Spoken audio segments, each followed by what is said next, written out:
इज्जत के बगैर कोई रिश्ता मुकम्मल नहीं होता। मैं जब सऊदी अरब से छुट्टी आया तो दिसंबर की वो ठठरती रातें अपने उरूज पर थीं। जहाज से उतरते ही ठंडी हवा ने इस्तकबाल किया, मगर दिल में अपनों से मिलने की तड़प इस सर्दी पर भारी थी। घर पहुंचा तो सहन में दाखिल होते ही एक मानूस सी गर्मजाइश का एहसास हुआ।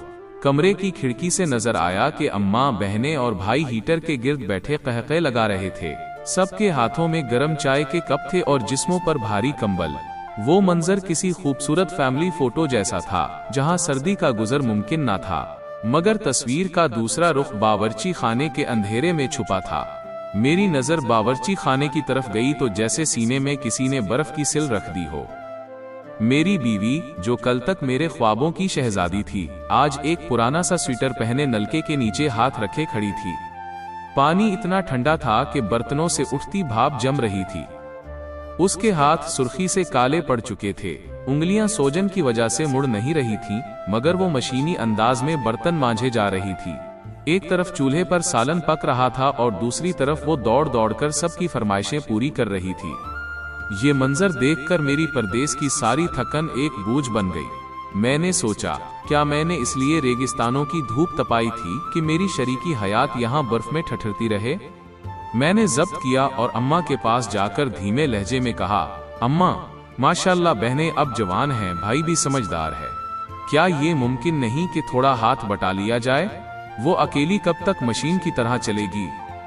मेरी इतनी सी बात पर जैसे कमरे में बम फट गया। अम्मा, जो अभी हंस रही थीं, फौरन आंसू बहाने लगीं। लो भाई, आ गया परदेसी कमाकर, अब इसे माँ बोझ लगने लगी है। बेटा, अगर हम इतने ही जहर लगते हैं तो निकाल दो हमें घर से। मैंने तो सोचा था मेरा सहारा आएगा, मगर यहाँ तो जोरों का गुलाम आया है। बहनों की नजरों में मेरे लिए हकारत थी और भाई ने यूं मुंह मोड़ा जैसे मैंने कोई गुनाह कर दिया हो। मैं खामोश हो गया, क्योंकि वहां दलील नहीं, मजलूमियत का कार्ड चल रहा था। अगली सुबह आजमाइश का दूसरा पड़ाव था। शदीद धुंध थी, हाथ को हाथ सुझाई न देता था। मेरी बीवी हस्बे मामूल सबसे पहले उठी ताकि सबको गरम नाश्ता मिल सके। वो कांपते हाथों से पराठे बना रही थी कि अचानक उसका पांव फिसला। टूटते हुए बर्तनों की आवाज ने पूरे घर को जगा दिया। अम्मा कमरे से बाहर निकले, मगर उनके हाथ में उसे उठाने के लिए सहारा नहीं, बल्कि जबान पर गालियां थीं। नहूसत मार दी, सुबह सुबह नुकसान कर दिया, काम चोर कहीं की, 2 पराठे क्या बनाए कि नखरे शुरू हो गए। मेरा सब्र जवाब दे गया। मैं लिपक कर बाहर आया, उसे सहारा देकर उठाया। उसके हाथ वाकई बर्फ की डली बन चुके थे। मैंने इसके दोनों हाथ अपने सीने से लगा लिए ताकि उसे मेरी धड़कनों की गर्मी मिल सके।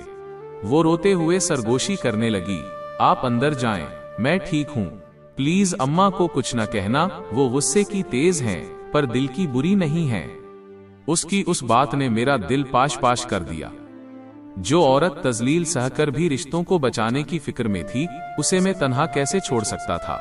मैंने उसे कमरे में बिठाया, अपनी बेहतरीन शाल उसके गिर्द लपेटी और उसे अपने हाथ से चाय पिलाई।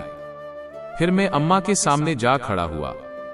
अम्मा, मैं आपसे जुदा नहीं होना चाहता, मगर मैं इस जुल्म का हिस्सा भी नहीं बनना चाहता। मैंने परदेस में खून पसीना इसलिए एक किया कि मेरा घराना सुकून से रहे, और मेरी बीवी भी उसी घराने का हिस्सा है। अगर उसे यहाँ इज्जत नहीं मिल सकती तो इसे तहफ़्फ़ुज़ देना मेरा फर्ज है। अम्मा ने सख्ती से कहा, तो फिर जाओ, जहां मर्जी रहो। मैंने उसी दिन एक छोटा सा घर किराए पर लिया। वो घर छोटा था, मगर उसकी दीवारें नफरत से पाक थीं।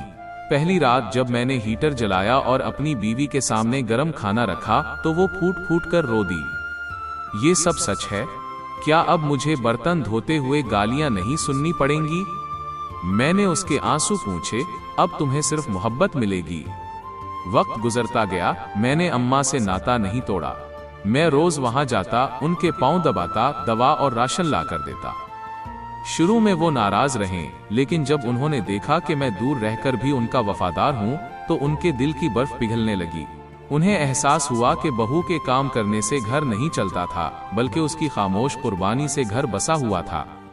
एक दिन अम्मा का फोन आया, बेटा, बहू को साथ लेकर आओ, मेरा दिल नहीं लग रहा। जब हम घर पहुंचे तो अम्मा ने पहली बार उसे गले लगाया और अपने पास बिठाकर चाय का कप उसके हाथ में दिया। सर्दी लग रही है ना बेटी? अम्मा ने शफकत से पूछा। मेरी बीवी की आंखों में खुशी के आंसू थे। अब नहीं अम्मा, अब मेरा घर गर्म हो गया है। मेरी छुट्टी खत्म हुई तो उस बार मैंने एक नया फैसला किया। एयरपोर्ट पर मैं तन्हा नहीं था, मेरी बीवी का हाथ मेरे हाथ में था। अम्मा ने माथा चूमा और दुआओं के साथ हमें रुखसत किया। जहाज जब बादलों के ऊपर उड़ा तो मुझे एहसास हुआ कि मर्द का असल इम्तिहान कमा कर लाना नहीं, बल्कि अपनी माँ की दुआ और बीवी की इज्जत के दरमियान एक ऐसा पुल बनना है जो टूटने न पाए। याद रखें, खामोशी हमेशा कुर्बानी नहीं होती, कभी कभी ये रिश्तों का कत्ल भी होती है। जहाँ इज्जत ना हो वहाँ मोहब्बत अपना दम तोड़ देती है।